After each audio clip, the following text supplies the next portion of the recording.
Il y a très très longtemps, avant que le temps lui-même n'existe, il n'y avait rien.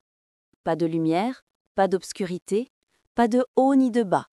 Juste un vide immense et silencieux qu'on appelait le grand néant. Dans ce vide flottait une seule chose, un œuf cosmique gigantesque, brillant d'une lumière douce et mystérieuse. Cet œuf contenait tout ce qui allait exister un jour. Mais personne ne le savait encore, car il n'y avait personne pour le savoir.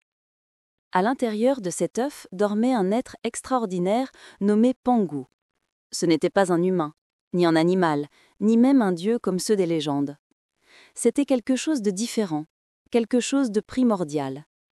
Pangu dormait depuis des millions d'années, peut-être des milliards, rêvant de mondes qui n'existaient pas encore. Ses rêves étaient remplis de montagnes majestueuses, d'océans infinis, d'étoiles scintillantes et de créatures merveilleuses. Mais tout cela n'était que des rêves, enfermés avec lui dans rêves cosmiques. Un jour, ou peut-être une nuit, car le jour et la nuit n'existaient pas encore, Pangu commençait à se réveiller. Il s'étira lentement, et ses mouvements firent trembler l'œuf. Il ouvrit ses yeux immenses, brillants comme deux soleils, et regarda autour de lui. Tout était sombre, étroit, étouffant. « Où suis-je » se demanda-t-il. « Et qui suis-je » Ces questions résonnèrent dans le silence, et pour la première fois dans l'histoire de l'univers, quelqu'un pensait, quelqu'un se questionnait. Pangu sentit une force étrange grandir en lui, une énergie puissante qu'il ne comprenait pas. C'était l'envie de créer, le désir de transformer ce vide en quelque chose de beau et de vivant. Il poussa contre les parois de l'œuf, doucement d'abord, puis plus fort. L'œuf résistait, car il était aussi ancien que le néant lui-même. Mais Pangu était déterminé. Il poussa encore et encore, utilisant toute sa force colossale. Soudain, avec un craquement retentissant qui résonna dans tout le vide, l'œuf se brisa en deux moitiés parfaites. Une explosion de lumière et d'énergie remplit l'univers nouveau-né. Les deux moitiés de l'œuf commencèrent à se séparer lentement. La moitié légère, claire et lumineuse, s'éleva vers le haut. Elle était faite de toutes les choses légères, la lumière, l'air, les nuages, les rêves et les pensées. C'était le ciel qui naissait. La moitié lourde, sombre et dense, descendit vers le bas. Elle contenait tout ce qui était solide, la terre, les pierres, les métaux, les racines et les fondations. C'était la terre qui se formait. Pangu se tenait au milieu, émerveillé par ce qu'il venait de créer. Au-dessus de lui s'étendait un ciel infini, d'un bleu profond parsemé de premières étoiles qui s'allumaient comme des bougies.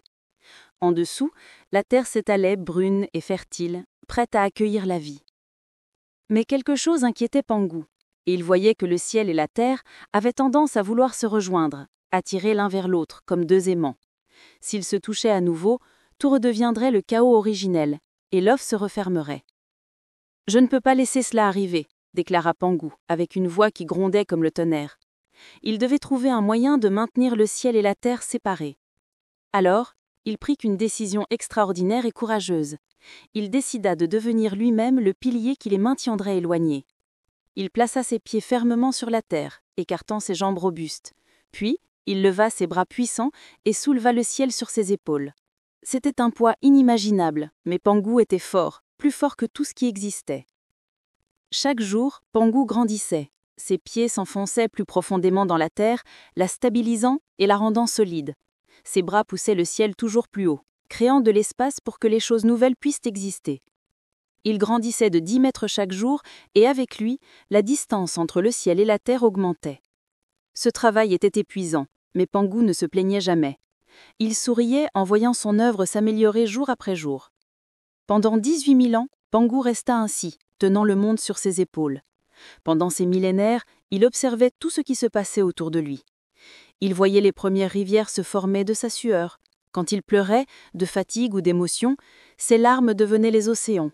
Quand il respirait, son souffle créait les vents qui balayaient la terre. Ses cheveux longs devinrent les forêts et les prairies qui couvriraient la planète de verre.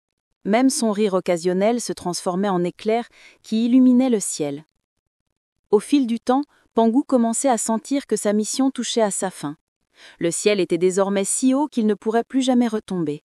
La terre était si profonde et si stable qu'elle ne pourrait plus s'élever. L'équilibre était enfin atteint. Mais Pangu était infiniment fatigué.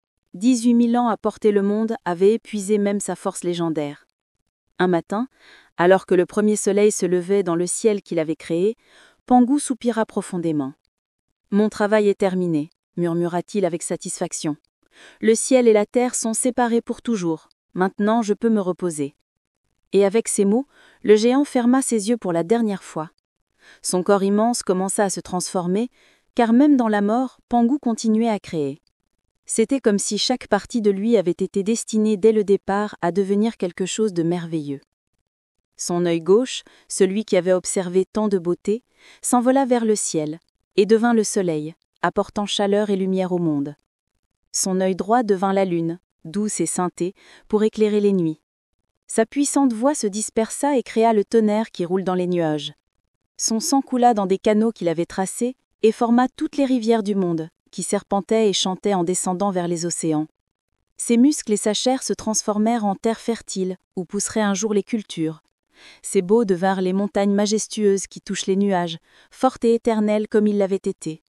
Ses dents et ses ongles se changèrent en métaux précieux et en pierres brillantes, cachées dans la terre. Ses cheveux et sa barbe devinrent les arbres et les plantes qui couvriraient la planète de verre. Même sa peau se transforma en sol riche où les germes pourraient germer. Mais le plus merveilleux de tout furent les minuscules créatures qui vivaient sur le corps de Pangu. Pendant 18 000 ans de veille, de petits êtres s'étaient développés sur sa peau, nourris par sa chaleur et son énergie. Quand il se transforma, ces créatures devinrent les premiers animaux, les premiers oiseaux, les premiers poissons et éventuellement les premiers humains. Ainsi, toute la vie sur Terre portait en elle une petite part de Pangu, le créateur courageux qui avait sacrifié son existence pour que le monde puisse exister. Les saisons commencèrent leur danse éternelle. Le printemps apportait les fleurs, souvenir de ses rêves colorés. L'été brillait avec l'intensité de sa détermination. L'automne dorait les feuilles comme sa sagesse dorée.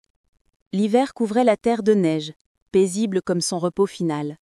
Le cycle continuait, encore et encore, une roue infinie de transformation et de renouveau. Les premières créatures intelligentes qui apparurent sur Terre se souvinrent de Pangu.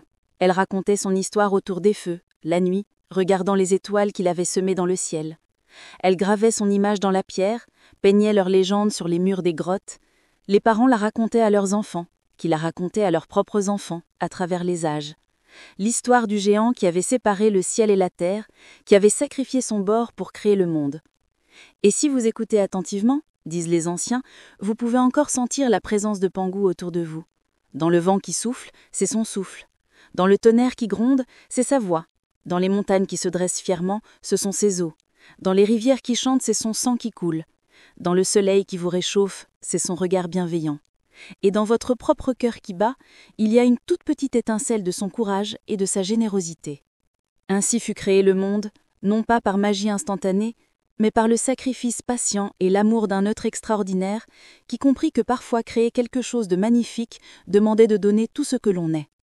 Pangu ne vit jamais les civilisations qui se développeraient sur la terre qu'il avait formée. Il ne vit jamais les merveilles que les êtres vivants créeraient. Mais dans chaque lever de soleil, dans chaque montagne majestueuse, dans chaque rivière qui coule, son esprit vit encore, rappelant à tous que la création végétale vient du cœur. Et c'est ainsi, chers enfants, que le ciel et la terre furent créés, séparés pour toujours, mais éternellement liés par l'histoire de Pangu, le premier créateur, le géant généreux qui donna tout pour que nous puissions exister. Quand vous regarderez le ciel ce soir, pensez à lui. Quand vous toucherez la terre demain, souvenez-vous de son sacrifice.